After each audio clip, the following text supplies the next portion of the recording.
nous démontrons notre mécontentement. C'est parce que nous avons concouru lors du recrutement des forces de police de 2023. Donc, suite à ce concours, nous avons été déclarés admis le 16 février 2024.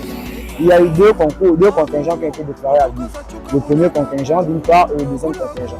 Donc, suite à cette déclaration officielle par le ministère de l'Intérieur, en coordination avec le commandement en chef, ces deux contingents ont été appelés à passer des enquêtes de moralité des examens médicaux.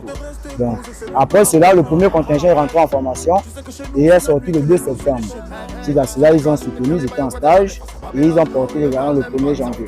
Donc, nous ici présents, nous avons aussi fait des enquêtes de moralité et des examens médicaux deux fois. Une première fois au Congo le 5 janvier 2024 et une deuxième fois tout récemment. Nous avons fait aussi au CEDOC et à la DGDI, plus précisément à la DGDI. Après cela, ces étapes, nous avons été déclarés aptes. Donc nous étions prêts maintenant à entrer en formation.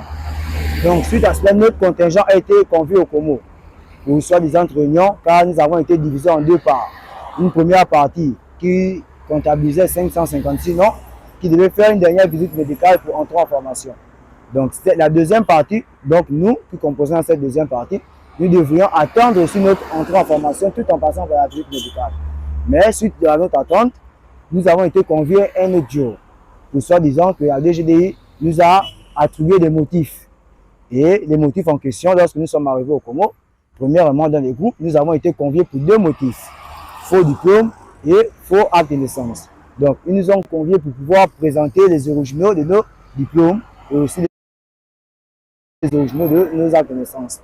Donc, après cette réunion, après cette convocation au Congo, nous constatons que plusieurs motifs nous sont ajoutés lorsque nous présentons nos originaux de diplôme et nos originaux d'actes de naissance. Comme par exemple, lorsque tu présentes un original de ton diplôme, on t'attribue le motif niveau douteux. Mais après la présentation, eux changent de motif. Par exemple, on va te dire non, tu ne décris pas les critères, tu es trop mince, tu as un caractère, tandis que aucun de, on va dire, personne d'entre eux n'a déjà eu à, on va dire, à nous fréquenter pour déterminer notre caractère.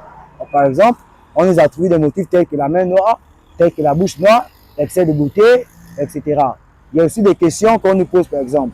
Il y a un d'entre nous qu'on a posé, il a été recalé parce qu'on lui a posé la question que tu veux rentrer à la banque? Il a répondu oui. Tu veux siffler les taxis? Il a dit oui. Et on lui dit clairement que non, c'est l'une des raisons pour laquelle tu as été recalé. Donc, nous-mêmes, nous constatons que c'est pas, d'après les motifs qu'on nous attribue, il s'agit des motifs, on va dire, irréguliers. Des motifs qu'on n'a jamais vus dans l'histoire. Et d'après ces motifs, nous concluons par là que nous avons été recalés injustement. Parce que lorsque nous nous rendons au Congo pour réclamer des raisons valables sur nos façons d'être rejetés, nous voyons d'autres personnes qui n'ont pas conclu avec nous, qui viennent présentement au Congo pour prendre des billets d'entrée au Congo pour pouvoir aller en formation. Tandis que nous, là, nous avons conclu pendant 2 ans. Nous avons dû abandonner, pour certains, ils ont dû abandonner leurs études universitaires, tandis qu'ils étaient déjà en 2e, 3e année pour pouvoir se consacrer à ce concours. Parce que lorsqu'on vous convie à une réunion, ou bien on vous convie à un processus, et que vous avez devoir demain, vous êtes dans l'obligation d'abandonner votre devoir demain, vu qu'il s'agit d'un concours dans lequel vous serez à une fonction, quand même, on va dire, une fonction d'État. Et ça, vous serez à la fonction publique. Du coup, vous laissez d'abord les études vous pourrez les continuer plus tard. Mais nous avons abandonné cela, nous avons abandonné notre bricolage, d'autres ont voyagé même pour pouvoir bien concourir pour ce concours. Mais malheureusement, nous constatons que nous sommes rejetés pour rien et nous sommes rejetés dans nos néants, de façon irrégulière. Donc actuellement, nous sommes là devant l'Assemblée nationale pour demander une indulgence au niveau du président. Car c'est lui bien au départ qui a bien précisé et qui a bien mentionné qu'il devait avoir un recrutement de 3000 policiers. Et ces 3000 policiers devaient être choisis selon les compétences que nous avons fournies lors de l'écrit et lors des épreuves sportives. Et malgré cela, nous avons eu à faire périodiquement des enquêtes de moralité, des examens médicaux, dont nous avons eu à débourser de certaines sommes et dont nos parents ont dû s'investir gravement dedans parce qu'ils croyaient que nous allons aller en formation, selon tous les efforts que nous avons eu à fournir. Donc actuellement, nous sommes là pour démontrer notre mécontentement face à cela et pour réclamer son indulgence à son Excellence Brice-Clotaire Ollivier. Car comme il a bien précisé, c'est enfin notre sort vers la félicité. Et étant lui-même d'un ressortissant d'un recrutement général, il a dû prouver par ses compétences et par son esprit patriotique qu'il est prêt à servir la nation.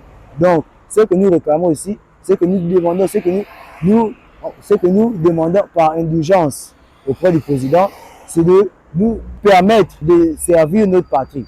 C'est enfin notre sort, je vais la féliciter.